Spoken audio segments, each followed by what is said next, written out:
네, 오기석의 오픈소스입니다. 글로벌 전략가들 함께 하도록 하겠습니다. 크래프트 테크놀로지스 에이펙 오피스의 오기석 법인장께서 함께 하겠습니다. 법인장님, 안녕하십니까? 네, 안녕하세요. 크랩 테크놀로지스 오기석입니다. 새해 복 많이 받으십시오. 네, 새해 복 많이 받으십시오. 미증시가 다행히 반등을 좀 시도하면서 오늘 안도감을 주었습니다. 시장이 좀 과열이 되는가 싶으면 또 파월 의장이 조금 이런 분위기를 주는 것 같고, 시장이 다시 좀 하락을 나타내는 것 같으면 굴스비 총재와 같은 또 발언들로 아니다, 너무 좀 과도하게 반응하지 말라라는 걸로 안심시키고 있습니다. 자, 그러면 지금 논란이 되고 있는 미국의 금리 인하 스타트 시점과 횟수 어떻게 좀 분석하고 계십니까? 우선은 이제 금리 인하 시점 같은 경우는 보게 되면 지금 현재로서는 6월이 아마 시작점이 아닐까라는 생각이 좀 많이 드는 것 같아요. 그 CPI가 이제 2달 연속 지금 시장의 예상치를 예상을 하기도 했고, 또 사실 인플레이션이라는 것 자체가 워낙 좀 이제 끈적한 그런 이제 성향을 가지고 있기 때문에 생각보다 그 잦아지는 속도가 이제 늦다라는 부분 여러 가지를 좀 감안을 해야 되는데, 다행히도 지금 그 밤사이에 이제 굴스비 총재가 시카고 연은의 굴스비 총재가 생각보다가 아니라 인플레이션이 지금 그래도 낮아지는 그런 경로로 접근하고 있다라는 긍정적인 이제 인플레이션에 대한 기대감이 섞인 발언을 얘기를 해주면서 시장이 좀 안도감을 찾는 이제 그런 모습을 보이고 있긴 합니다.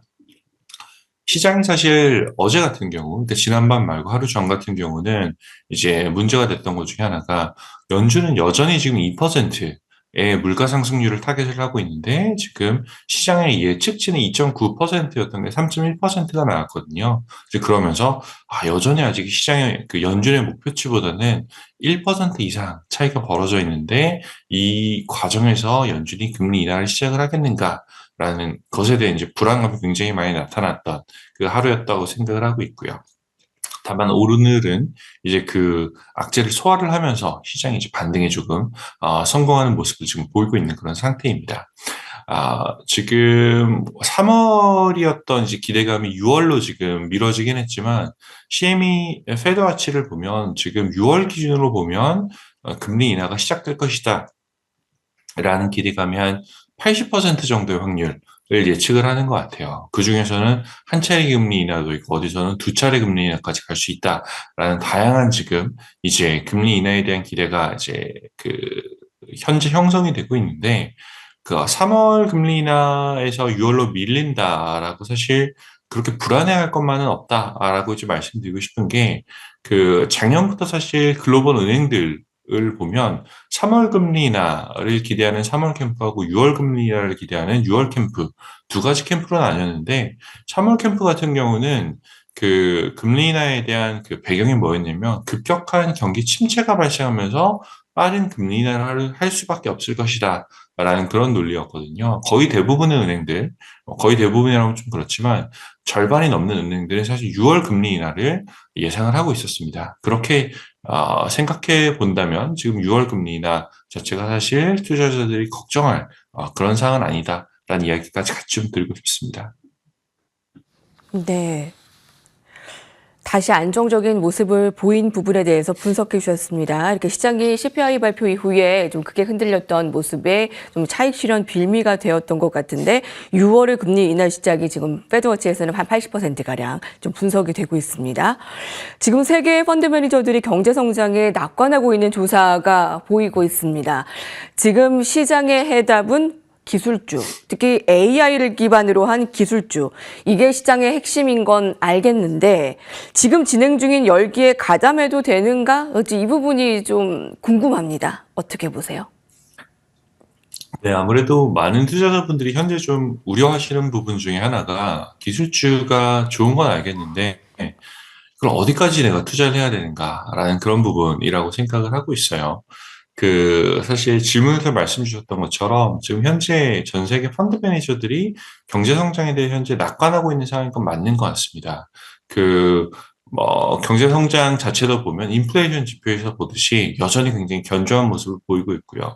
또 그리고 그 미국 그 투자 안에서 기술주 투자하는 비중 그리고 전 세계 그 이제 자산군들 안에서 미국을 투자하는 비중 같은 경우도 지금 3년 만에 지금 최고치를 나타내고 있는 상태거든요. 이제 그런 걸 봤을 때 지금 미국의 경기 침체는 사실 발생하지 않을 것이다라는 얘기들이 좀 많이 나오고 있고, 사실 작년 한 10월 정도만 하더라도 미국의 경기 상황에 대해서 어떤 얘기들이 많았었냐면 하드 랜딩이 올 수도 있다라는 얘기가 나오다가 그 다음에 소프트 랜딩이 올 것이다라는 그런 얘기도 있었고요. 그 다음에 나왔던 얘기는 아예 랜딩 자체가 없는 노 랜딩에 대한 시나리오도 지금 나오고 있는 것 같아요. 물론 이제 경기라는 건 항상 부침이 있기 때문에 노 랜딩이라는 것 자체는 사실 말이 되지 않는다라고 저는 생각을 하지만 어쨌든 굉장히 낙관적인 형태로 지금 경기가 잘 진행이 되고 있다라는 이야기를 먼저 좀 드리고 싶고요. 그러다 보니 사실 이제 그럼 이제 경기 침체가 상대적으로 없거나 약한 그런 상태에서 어떤 기업들이 이제 혜택을 볼 것인가라는 측면에서 지금 사실 투자자들이 주목하고 있는 거는 개별 기업들의 실적이에요. 지금 사실 실적 시즌이 지금 23년 4분기 실적 시즌 실적 발표가 지금 이어지고 있지만 지금 글로벌 조사 기관 중에 하나인 팩셋 같은 경우 팩셋의 조사 결과를 보면 굉장히 재밌는 것이 나타나는데 그 보통 M7, 매그니피센트 7이라고 얘기하는 M7 종목에서 테슬라를 제외한 나머지 6개 종목의 이제 이익 성장 평균치를 보면 57% 정도의 이익 성장이 나타나고 있어요.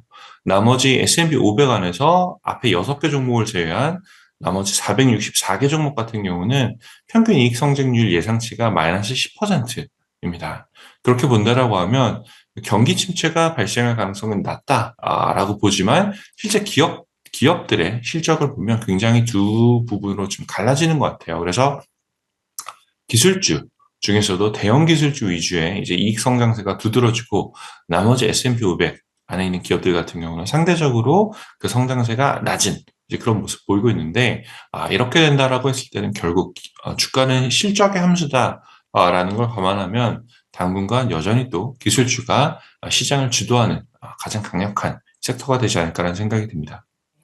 당분간 기술주가 시장을 주도하는 강력한 부분으로 확실히 좀 자리매김할 것 같습니다. 좀 국내 증시 하시는 분들은 엔비디아를 좀 지표로 보시는 분들이 많기 때문에 엔비디아를 좀 집중적으로 여쭤보도록 하겠습니다. 아마존에 이어서 알파벳까지 시총을 뛰어넘어서 장중에 시총 3위까지 오르기도 하는 등 좀 무서운 기세를 나타내고 있습니다. 어디까지 좀 목표를 보세요? 지금 최근에 UBS에서 아마 발표가 있었던 게 맞으면 850불을 지금 이제 그 타겟 프라이스로 제시를 했을 겁니다. 그 여러 가지 사실 그 배경이 있는데 우선은 이제 AI라는 그 굉장히 이제 거대한 물결에 지금 가장 잘 부합하는 그런 기업 중에 하나라고 볼 수도 있고요. 지금 엔비디아 같은 경우 현재 올해 실적 기준으로 PER로 보면 한 35배 정도 돼요. 그럼 이게 높냐 혹은 낮냐라는 이제 여러 가지 디베이팅들이 있는데 사실 엔비디아 같은 경우는 그 보통 평균적으로 PER 기준으로 거래되는 걸 보면 역사적으로 봤을 때 35배에서 한 40배 정도 가까이 거래가 됐어요. 그렇게 보면 현재 시점으로 봤을 때 지금 역사적 평균보다 그 엔비디아의 퍼가 높은 건 아닙니다. 물론 S&P 500보다는 더 높게 거래가 되고 있는 건 맞아요. S&P 500 한 25배에서 6배 정도 거래가 되니까 그것보다는 PER이 높은 건 맞지만 그렇다고 절대적으로 엔비디아 입장에서 봤을 때는 높은 밸류에이션 아니다라는 걸 좀 먼저 말씀드리고 싶고 그리고 사실 또 P 그로스 그러니까 어닝 성장에 대한 이제 성장세를 보면 0.23배로 굉장히 좀 낮은 상태예요. 이렇게 보면 사실 이건 낮으면 낮을수록 저평가됐다라고 볼 수가 있는데 이렇게 보면은 사실 여전히 매력이 굉장히 높은 종목이다라고 이제 생각해 볼 수도 있을 것 같고요. 지금 반도체 관련해 가지고 한국에서도 지금 굉장히 관심이 많으시고 글로벌 투자자들 같은 경우도 지금 굉장히 핫한 섹터 중에 하나인데 지금 최근에 사실 뭐 엔비디아 같은 경우도 지난밤 올랐지만 하루 전엔 좀 빠졌고 그리고 이제 최근에 동시에 또 관심이 굉장히 많은 ARM, 암 같은 경우도 어제는 그러니까 지난밤은 상승했지만 그 전에 한 25% 가까이, 20% 가까이 지금 빠졌던 적이 있거든요. 단기적으로 사실 이렇게 급등했던 종목들에 대한 이익 실현은 충분히 나타날 수 있는 국면이라고 생각을 합니다. 다만 이제 지금 글로벌 경기 자체가 이제 침체로 들어가는 구간이 아니라 오히려 굉장히 순항할 가능성이 높다라고 생각해 보면 반도체도 역시 경기에 굉장히 민감한 섹터 중에 하나거든요. 그렇게 보면 반도체 역시도 생각보다는 준수하게 견조한 그런 실적을 앞으로도 낼 가능성이 높다라고 생각을 할 수 있을 것 같아요.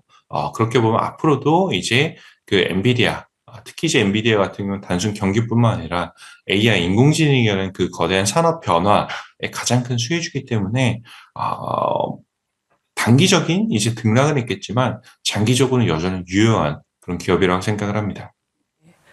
마지막으로 법인장님, 그 전략 한마디 듣겠습니다. 오기석 법인장님께서는 어떻게 네. 전략 세우고 계신가요? 사실 저보다는 저희 AI 그 모델의 전략을 좀 더 말씀드리고 싶은데, 지금 미국 주식시장에 대한 이제 말씀을 좀 드리고 싶어요. 불안불안하면서도 지금 계속 올라가고 있거든요. 보통 걱정의 벽을 타고 올라간다라는 이야기를 많이 하고 있는데, 저희 모델에서 현재 나오고 있는 인공지능 시그널을 보면 현재 시점에서 봤을 때 시장의 그 대폭 하락 확률, 시장이 크게 하락할 확률은 전혀 없다라고 평가를 하고 있습니다.